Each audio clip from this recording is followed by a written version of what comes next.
Amigos e irmãos de Alspira, muito boa noite. Agradecemos a coragem daqueles que nos convidaram e esperamos poder cumprir com muito compromisso e responsabilidade essa tarefa que nos foi dada. Buscamos, é claro, o amparo e a proteção que nunca nos faltou, dos amigos que nos dirigem, para que possamos tratar de um tema tão importante como educação para o amor.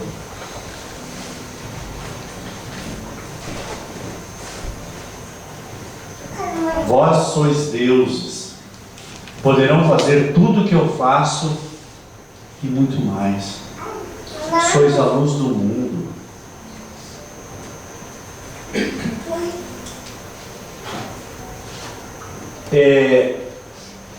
Se nós somos deuses, somos a luz do mundo, não é à toa que dizem, e ele mesmo disse, Jesus, que somos filhos de Deus. Ora, Deus é amor. Se Deus é amor, nós somos amor. Mas Bandeira tem tanta barbaridade, tanto crime, tanta... Não, só um pouquinho. Nós somos amor. Agora, o que fizemos da nossa vida, isso é uma outra coisa. Porque se não fosse assim, nós seríamos como aqueles bonequinhos que tem os fiozinhos, maionete. E esse Deus é tão bom, que nos deu uma coisa chamada livre-arbítrio. E nós temos direito, inclusive, de sair correndo aqui e dar de cara naquela parede ali. Vai lambuzar a parede, vai me quebrar a cara, mas é um direito que eu tenho. Por quê? Porque Deus é bom, justo, amável e misericordioso. E nos deu potencialidades. O Espírito é criado simples e ignorante, mas com todas as potencialidades. E olha, tenho certeza que nós já fomos bem piores. Nos olhamos, e por favor, nos olhemos não em outras encadernações, em outras encarnações. Nos olhemos nessa. O que fomos ontem, a semana passada, o mês passado, há alguns anos atrás, como é que nós nos comportávamos? Como é que nós éramos? Eu, por exemplo, tive uma juventude muito fértil. Para não dizer terrível. Só apontou os encontros. Então assim, gente, a gente se olhando, a gente se melhorou com certeza. A gente se acomodou. A gente passou por aquela fase medonha. Aborrecência, loucura total, fase de amor bicho. A gente podia tudo era lícito. Só que daqui a pouco a gente começou a sentir o peso dos 15 anos. Umas quantas vezes? 15 anos. E aí, é claro, a gente vai criando juízo, mesmo sem ter conseguindo botar para fora o siso. Eu, por exemplo, dizem que o siso só sai quando tem juízo. Eu ainda não tenho juízo, então. Mas, gente, ora, nós temos essa potencialidade. Então nós vamos ver como é que funciona essa proposta de Jesus na educação para o amor. Olha só, no Livro dos Espíritos, questão 625, ele pergunta: qual seria o modelo e guia para a humanidade? Se nós perguntássemos assim, uns anos atrás, para mim, os Presley, os Beatles, Renato e seus Brookers, os incríveis, Roberto Carlos. Não, agora não é mais, porque entendemos essa doutrina maravilhosa que nos abre os horizontes e nos dá grandes possibilidades. É a menor resposta de O Livro dos Espíritos, Jesus. Esse é o modelo e guia. Não é o Antônio, Pedro, Bandeira, não, esse muito menos. Não é Chico Xavier, Divaldo Franco, não é Jesus.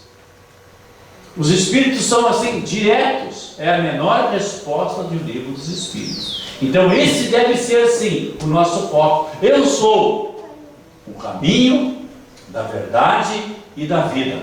Ninguém vai ao Pai senão por mim. Por quê? Não é por ele, é pelo exemplo. Por aquilo tudo que ele deixou como norma de moral e de conduta. O cara que fala em amor, dá exemplo de amor, não tira um tijolo para escorar a cabeça para dormir. Uma camaçada de pau assim, pior que boi ladrão, apanha. Bota numa cruz, dão vinagre para ele tomar e uma cravada de uma lança aqui no vazio. E aí no auge do desespero, da dor de um ser humano, quer dizer, um ser humano, encarnou na terra, ainda tem a coragem de olhar para aqueles que desdenhavam aos seus pés, olhar para Deus, os céus, e dizer: Pai, perdoa, eles não sabem o que fazem. Olha, que espírito! É esse que nós temos então que ir atrás, que buscar. Esse é que deve ser o nosso foco.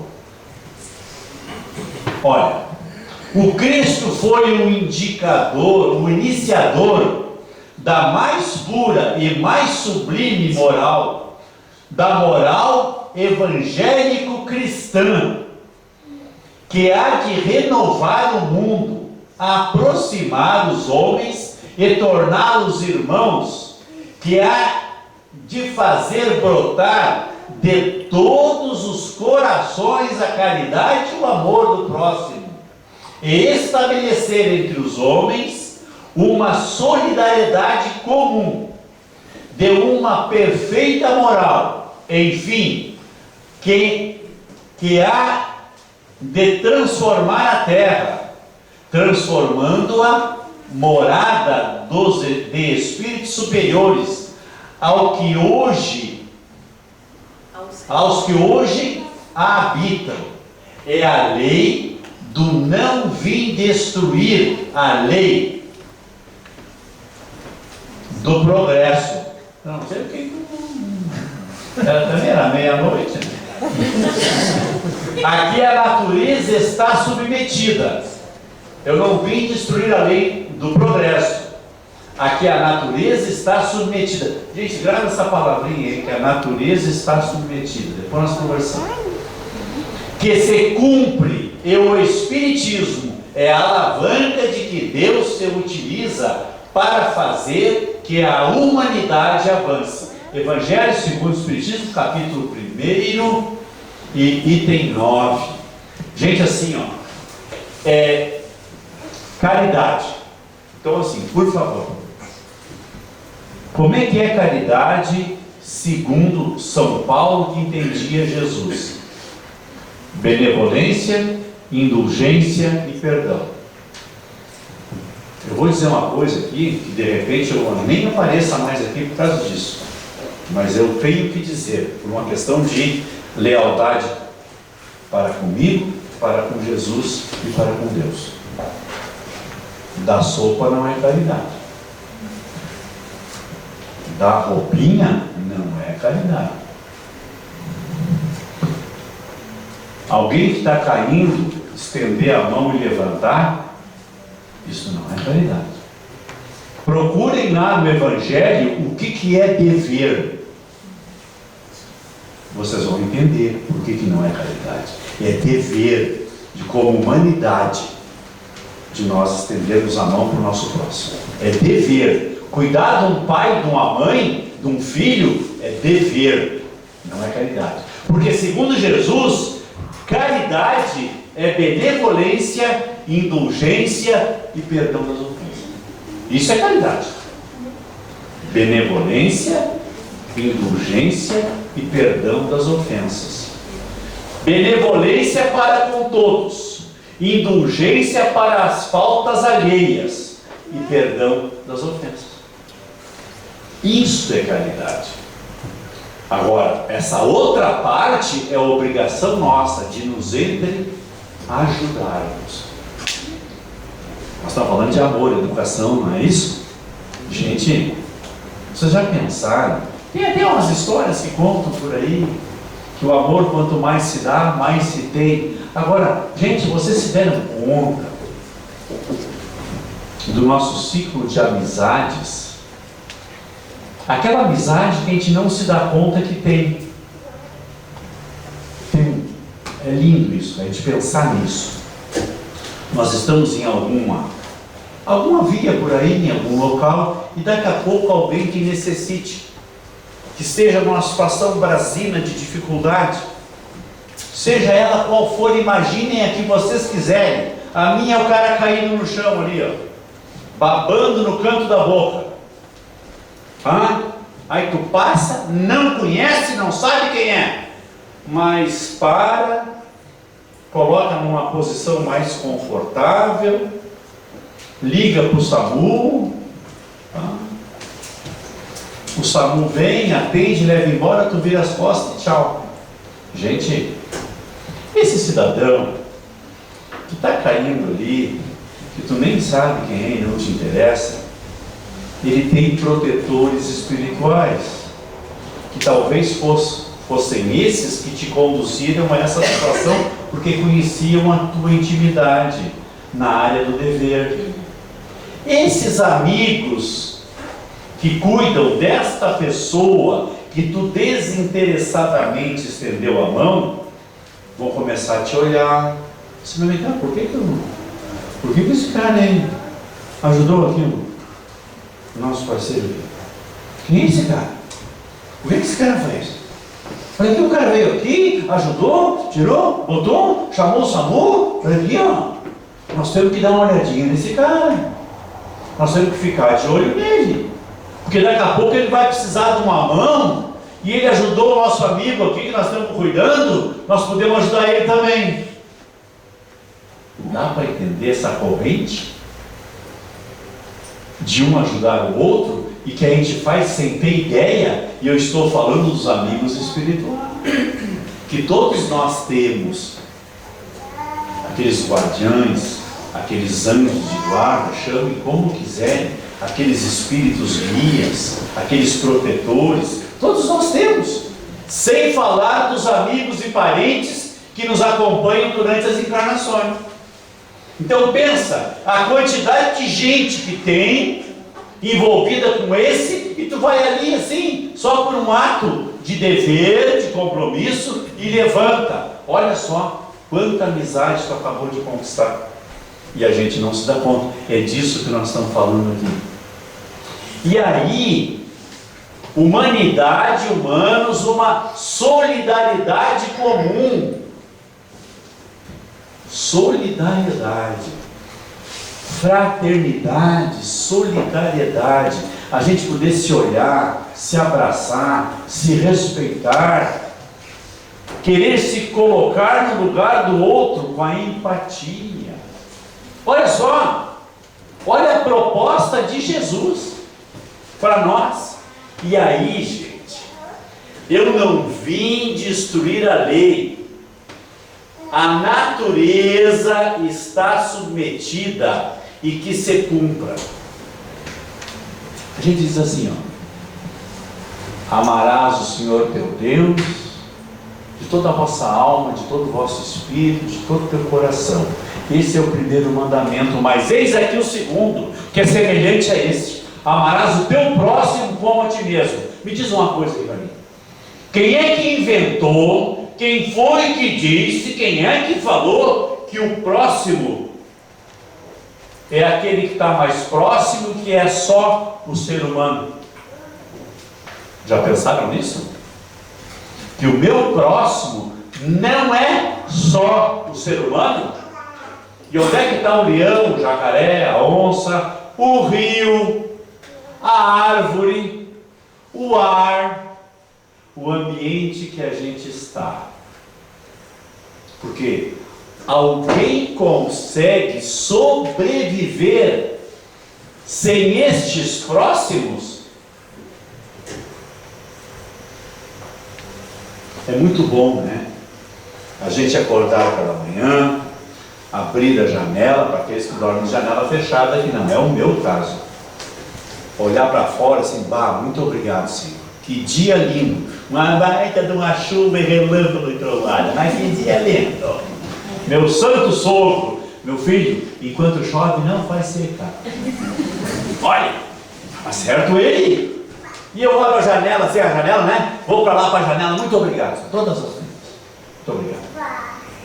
E aí, eu vou para o banheiro e abro a torneira para poder lavar os olhos, tirar as revelas dos olhos. Gente, para esta água chegar na nossa torneira lá em casa, com exceção daqueles que têm poço, artesiano ou cavado, né? Ou que tem fonte, vertente, né? Olho d'água, com exceção desses. Mas a gente abre a torneira e não se dá conta de quanta gente trabalhou para essa água chegar na tua torneira. Eu estou falando só da água. E quando tu vai tomar café,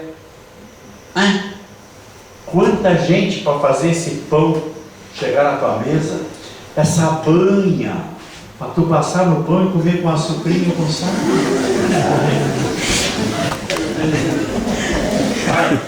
Posso falar dessas coisas? Olha, gente, a gente não se dá conta dessa nossa interdependência da natureza. Nós estamos vendo aí, né? As barbaridades, né? Sabendo do aquecimento global, tem gente chorando de pé junto que não tem nada quente, não. É porque não querem ver televisão, ouvir rádio, né? Não querem ver National Geographic, aquelas coisas aí, aqueles documentários que os caras construíram a casa em cima do gelo, e aí aquilo, né? O gelo agora chega lá, o cara está morando num edifício lá em cima, porque aqui é só madeira e rocha aqui embaixo, antes era tudo gelo. Eu vi esses dias aí, mostrou, eles botaram uns paus dentro do gelo ali, e agora está lá, as casas estão lá em cima, e o gelo derreteu todo e não tem mais a preocupação com o urso polar, gente. Está horrível aquilo lá. E as águas. E as águas. Vocês viram essa semana agora o negócio lá naquela cidade afogada que tem lá na Itália? Veneza, Veneza, coisa mais linda daquela cidade. Pois é. Já estava embaixo d'água, agora ficou mais embaixo ainda. Veja, e as pessoas ainda continuam insistindo. Então, gente, assim, nós fazemos parte e a humanidade precisa avançar. Você vai ficar certo. Olha ali, o item 8 do capítulo 11 do Evangelho. O amor resume a doutrina de Jesus inteira, visto que esse é o sentimento por excelência. Os cérebros desceram ao circo, é o que ele diz quando ele pronuncia essa palavra amor, porque ela aplaca a multidão de pecados. Quem ama não discute. E eu me lembro, o pessoal que já está mouro, aquele pessoal que de repente nem tem mais os mouros, de um filme, que ela está na cama, no estado terminal, e ele do lado, agarrado na mão dela, e ele vai por essas coisas da vida, esse amor, perdão, por tudo que eu possa te isso ter feito. E aí eu nunca mais esqueci essa frase. Nunca mais. Quando ela assim, ela abre os olhos, olha para ele e diz: amar é ter jamais que pedir perdão. O nome do filme? Tá. Ela lembra também, Love Story, a história de amor. A gente estourava. E eu nunca mais esqueci desta frase. Amar é ter jamais que pedir perdão. Porque quem ama não se ofende. Quem ama não briga. Cuspiram na cara de Jesus, bateram. O que ele vai dizer? Senhor, perdoa. Eles não sabem o que fazem. As pessoas que amam não são atingidas por essa pobreza de sentimento, por essa rudeza desses corações ainda aflitos. E tem uma pessoa que gosta de uma palavra, ela já está ali já. Não vou deixar o Espírito falar.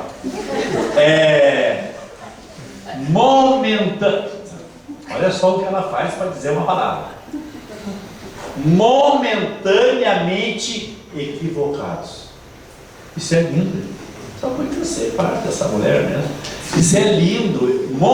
Gente, as pessoas que reagem assim é porque momentaneamente estão equivocadas. Ainda não conhecem esta realidade. Porque se conhecessem essa realidade, não estariam assim, com a bile estourando, arrebentando os figos, sabe? A gastrite comendo, agarrando, cuspindo o marimbondo. Não, para quê? Quem ama não sofre. Quem ama não sofre. Tá, o Espírito vai falar. Ele já conhece o Espírito, que não adianta que ninguém vai morrer. Queridos amigos, uma boa noite. Talvez alguns de vocês tenham assistido uma fala, agora, umas 2 semanas eu acho atrás, de um pai cujo filho foi assassinado em Porto Alegre. Um menino muito bom, trabalhador, estava servindo o exército. E o pai teve uma fala muito interessante. Que o pai disse assim: eles não queriam o celular dele, eles queriam a alegria dele. Porque a alegria, a felicidade, muitas vezes incomoda as pessoas. As pessoas têm inveja dessa situação de alegria, de felicidade. Então, aqueles pais, aquele pai e aquela mãe, uma compreensão muito grande, claro, com um sofrimento extremo, porque ninguém vai ficar feliz de ter um filho com uma idade tão jovem, ser retirado da vida da maneira como foi esse rapaz. Mas a fala daquele pai e daquela mãe dizia disso, dessa condição de alegria e felicidade, que talvez aquele que cometeu esse desatino, porque não é só pela vítima que a gente tem que lembrar de rezar, é também por esse que está momentaneamente equivocado, como foi lembrado agora, porque é da lei o progresso. É da lei que todos nós vamos ser seres puros, perfeitos, dentro da condição de perfectibilidade possível para nós. Perfeição absoluta é Deus, mas nós podemos chegar próximos dessa perfeição e alcançar um nível como, por exemplo, Jesus, que nos convida a isso, né? Todos os dias. Então, eu sou apaixonada por essa fala de Lázaro, por esse escrito de Lázaro. Toca muito meu coração esse texto. Continuando, diz ali: o espírito precisa ser cultivado como um campo. Quem trabalha em alguma atividade, como um jardim, um pomar, uma horta, uma roça, alguma coisa assim, como eu que venho lá como o meu consorte aqui gosta de dizer que eu sou lá da colônia, que eu sou colona, e me criei realmente com essa vivência do cuidado com a terra, porque porque a terra é a nossa mãe natureza que nos fornece tudo que nós precisamos, né? Para a nossa alimentação.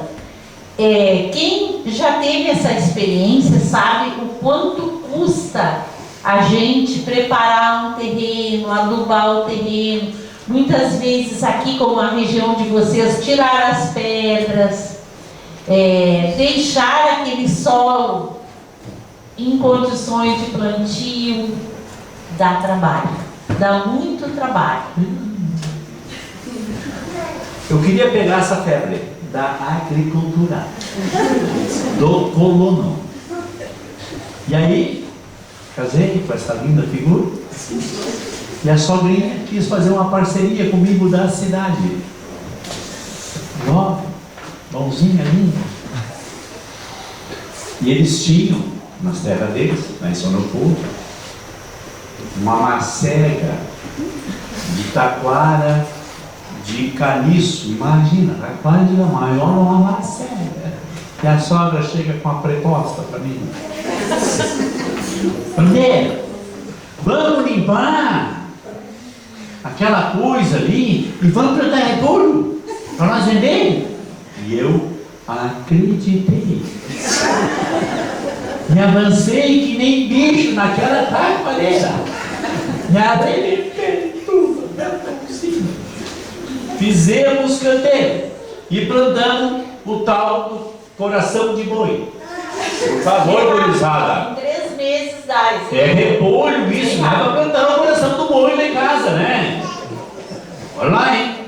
É um repolho isso, que dá em 3 meses. Parceiro, plantando, tirando aquela coivade, taquara, capina para não vir do brejo, porque o brejo não vem, a comida não vem, para brejo e capina aquilo tudo e cuida. Vamos colher para vender no supermercado. Tem 90 centavos o repolho. Peguei Na época era menos ainda.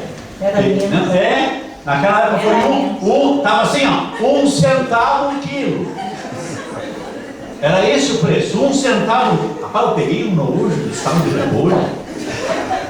Essa minha vida de coluna acabou ali na hora. Eu fiquei, eu acho que uns 3 anos comendo chucrute. Aquele repolhinho todo virou tudo chucrute. Eu sou o maior chucruteiro de São Leopoldo, inclusive. E por acaso ainda tem lá umas barricas 50 quilos.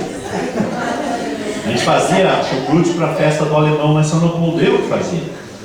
Esse alemão, não, bom bandeira. Fazer chucrute. E aí eu fiz 200 e poucos quilos de chucrute. Não, essa etapa eu vendi toda depois.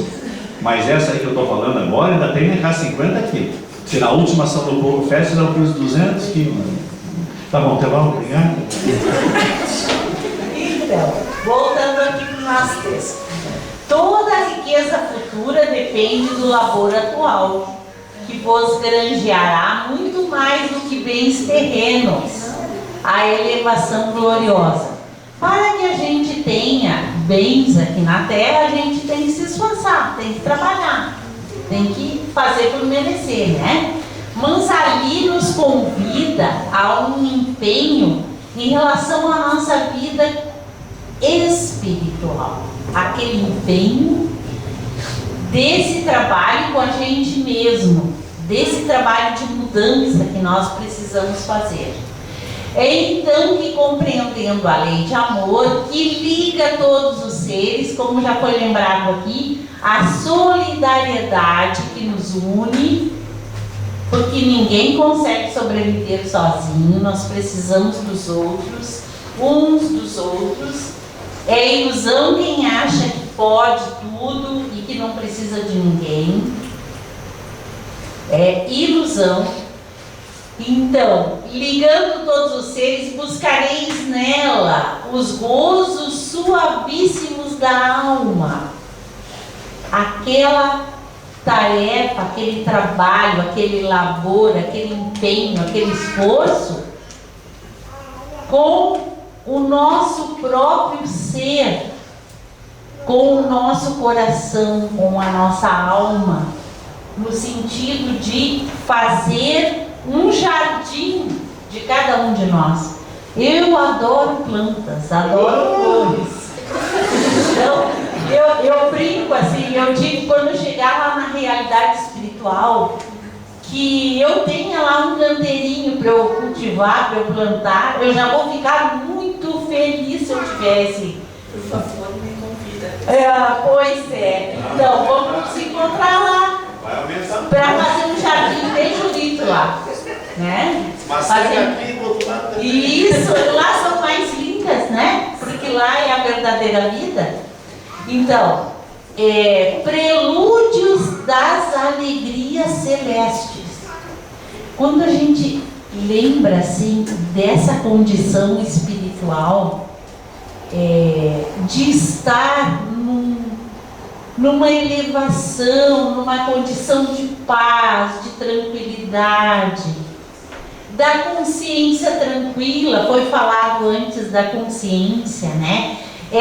Esse sentimento do dever cumprido, de ter realizado aquilo que era possível para a gente fazer aqui, porque como diz lá no Livro dos Espíritos, não basta não fazer o mal, é preciso fazer todo o bem possível. Então, dentro disso, olha que texto mais lindo este de Lázaro, nos convidando a essa mudança, a que a gente se olhe, a que a gente se veja, sem esconder aquelas dificuldades que ainda carregamos, porque todos nós que estamos aqui carregamos dificuldades, todos. Por isso que nós estamos aqui, para aprender. Olha que oportunidade maravilhosa que Deus nos dá de podermos estar aqui nesse momento.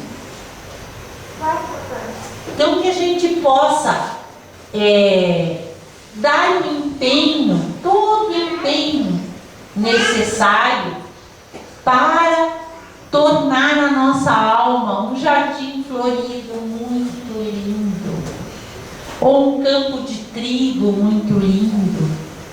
Vamos cultivar aquilo que a gente quiser, porque esse campo é nosso, né?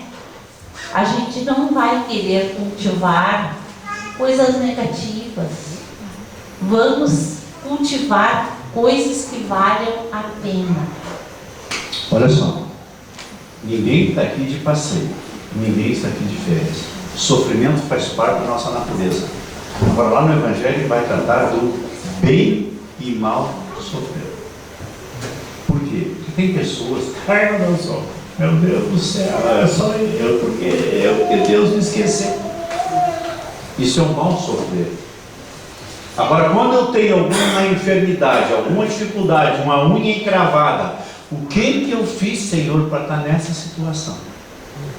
E aí tu vai ouvir uma voz: aprende a cortar as unhas. A pergunta, né, o que eu posso aprender com essa situação, né? Não tem um ditado popular que diz que a dor ensina a gemer? Porque às vezes eu não consigo pelo amor. O que me sobra é a dor para dobrar, para tomar. Porque a gente não vai na boa. É preciso usar o freio e a charrua. E quem diz isso não sou eu, é Jesus.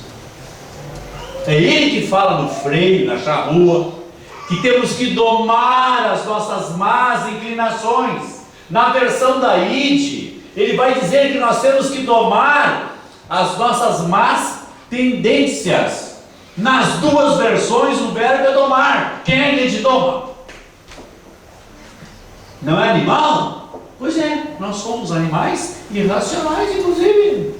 E complementando essa ideia, no Livro dos Espíritos pergunta se nós poderíamos resistir aos arrastamentos. E os amigos espirituais dizem: sim, fazendo bem poucos esforços. Mas quantos de vós fazem isso, né? Quão poucos de vós fazem isso? Na verdade, a gente se acomoda muitas vezes em situações e não quer sair daquela situação. Se acomoda naquela situação. E enquanto aquilo realmente não incomodar de tal ponto que tu queira sair daquele estágio, tu não vais mudar. Porque não adianta alguém dizer tu tens que mudar. Enquanto a pessoa não quiser mudar, ela não vai mudar. Então, ali a gente tem um pensamento que diz assim, ó, ninguém nasce odiando outra pessoa pela cor da sua pele, por sua origem ou ainda por sua religião. Para odiar, as pessoas precisam aprender. E se podem aprender a odiar, elas podem ser ensinadas a amar. É algo importante essa frase que Mandela trouxe para o mundo. Esse que foi um pacifista, que foi um divulgador desta ideia do amor, dentro desse contexto de que a gente pode aprender a amar. E aonde que a gente vai aprender isso? Em primeiro lugar, na nossa família. Então, nós todos, famílias que somos, vamos desenvolver essa afetividade, essa amorosidade lá em casa, com a gentileza, com a desculpa, com o carinho, com o abraço, com o acolhimento, com aqueles que estão ali com a gente. Você já ouviu falar do doutor, professor Pestalozzi? O pessoal que é espírita tem obrigação. É onde Kardec foi tomar os seus primeiros estudos. Ele montou uma escola com uma característica. Ele entendia que a gente aprende só por amor. Se a gente não consegue aprender por amor, a gente não consegue aprender. Então essa era a proposta do Pestalozzi. Vejam onde é que foi se meter Kardec para ter as suas primeiras lições. É pelo amor que nós temos que educar. E aí então ele fazia todo um trabalho a partir disso, porque naquela época alguns de nós aqui talvez tenhamos conhecido régua de madeira, caderno de capa dura,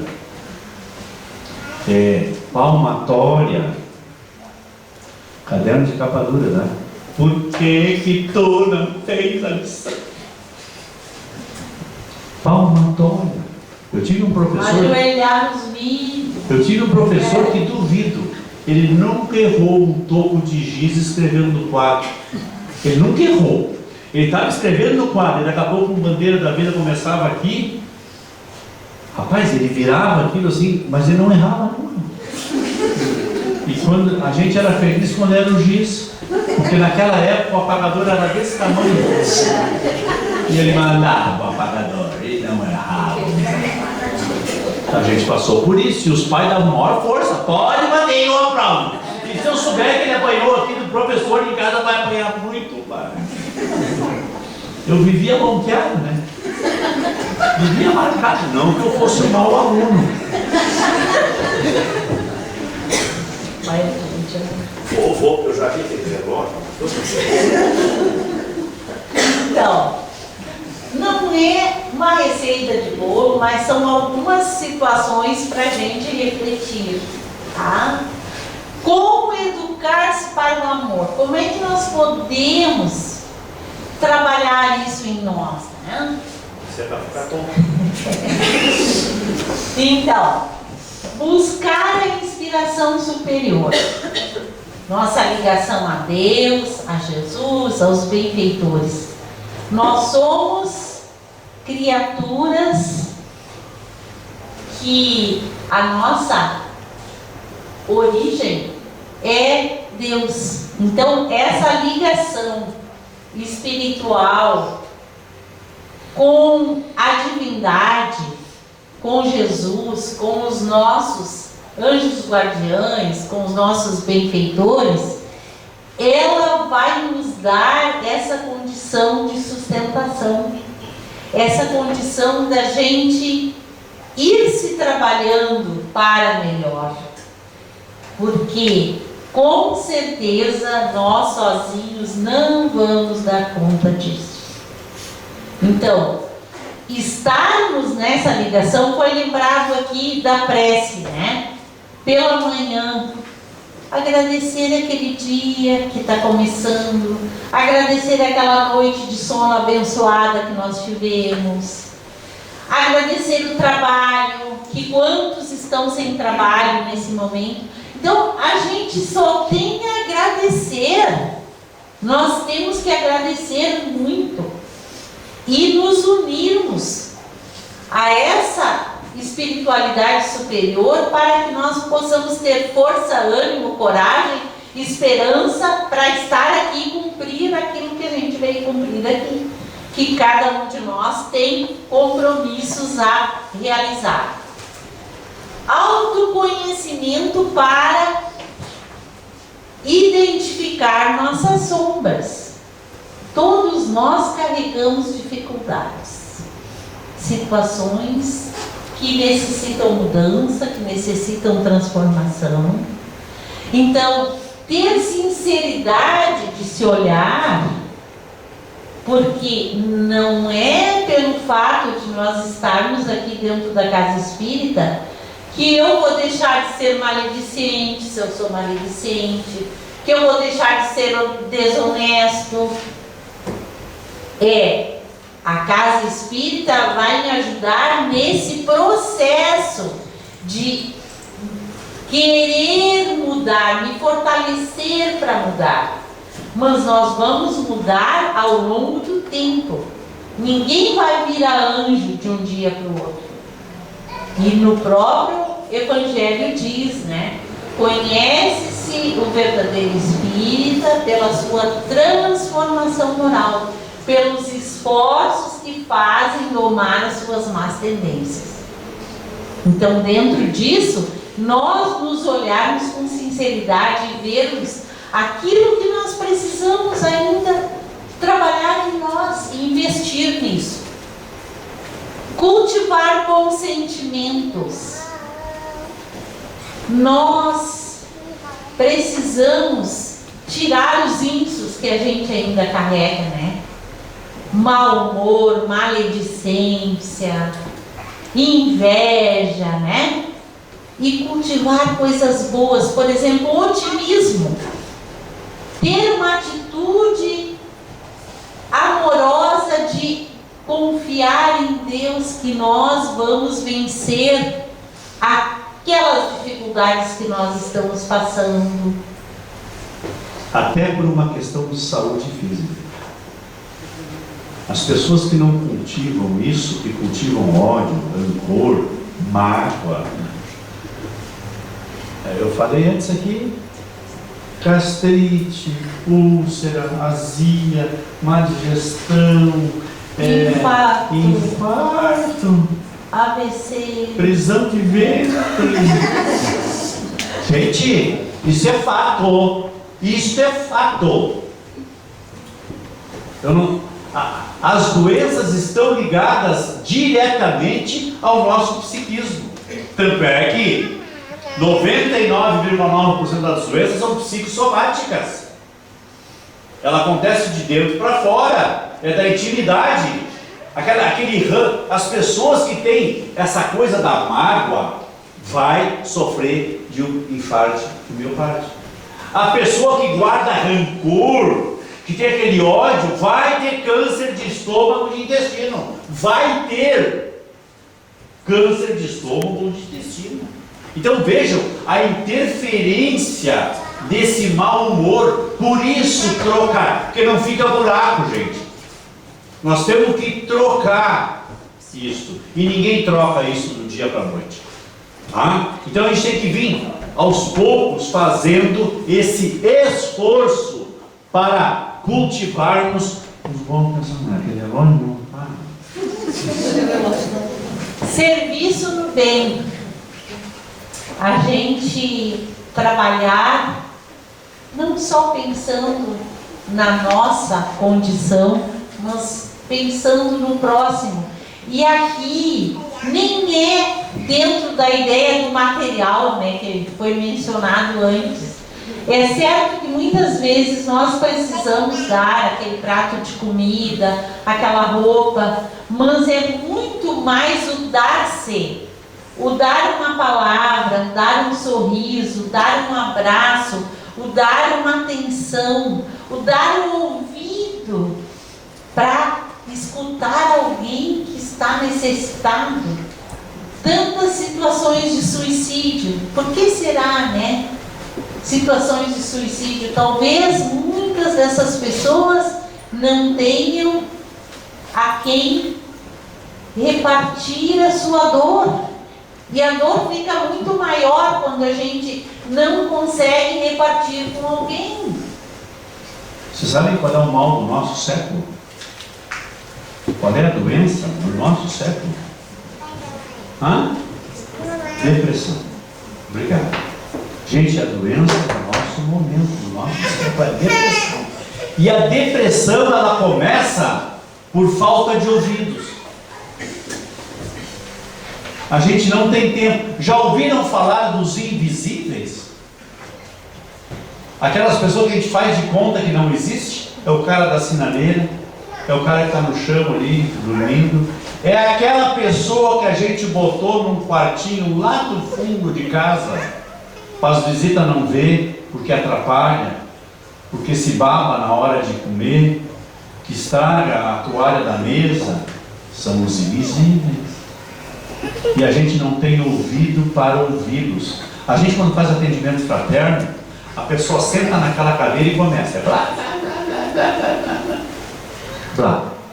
Quando ela termina, a gente vê o ombro fazer assim. Era só o que ela precisava. E a gente conversa um pouquinho, diz umas coisinhas ali. Ela diz, ai, eu estou me sentindo tão bem. Gente, o que faltava? Era ouvi-los. E a gente entra. A gente quer comprar um carro novo, uma bike nova, a gente quer comprar uma macega nova e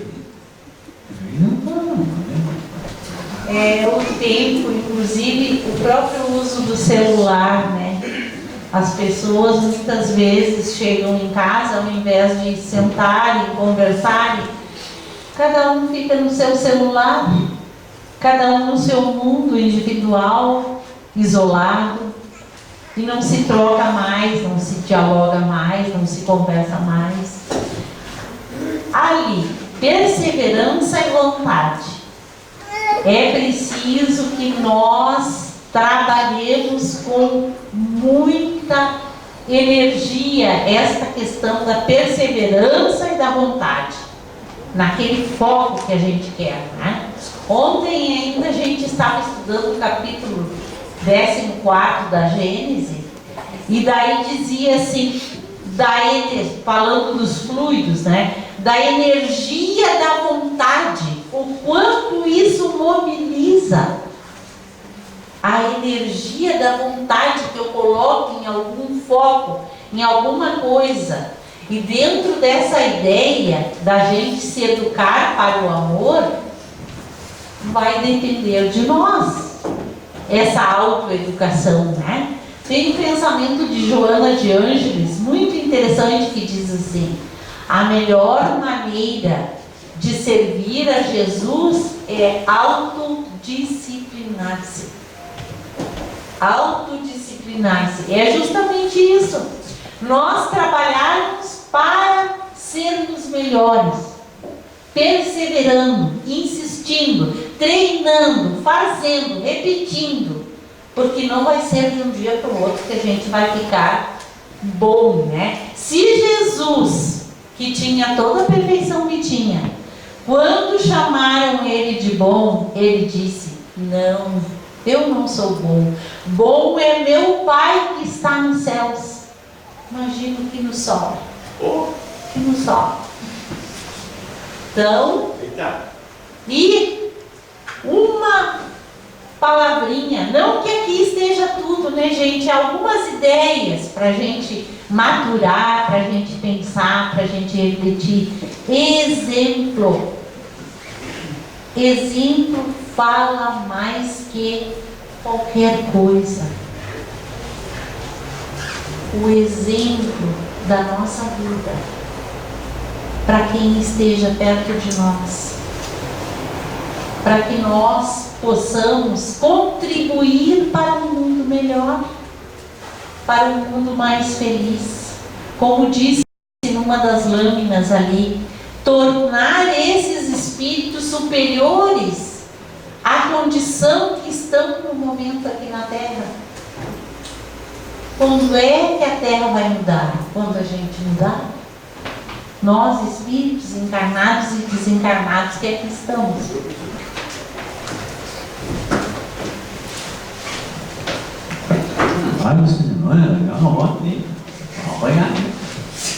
A prática das máximas tende à destruição do egoísmo.